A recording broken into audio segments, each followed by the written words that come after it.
Gusto mo bang hindi mabuksan ang iyong Facebook account kahit alam nila ang iyong password? Susundan mo lang ang video na to, kaibigan, at ituturo ko sa iyo. Pero bago ang lahat, i-follow at i-subscribe mo na din ako. Let's go! I-open ang Facebook account mo, kaibigan. Tap itong 3 lines. Tap itong gear icon settings. Tap itong Meta Account Center. I-tap ang password and security. I-tap itong 2-factor authentication. Tap mo ang iyong Facebook account.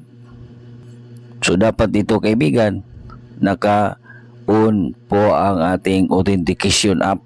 So ibig sabihin po yan, pag nilagin nila ang ating Facebook account at ginagamitan ng ating password, ay hindi pa rin ma-open ang ating Facebook account kasi nga mag-confirm pa po ito doon sa ating Facebook account kung saan nakalagin ang ating Facebook account. So ganun lang, kaibigan, huwag kalimutang i-share ang ating videos.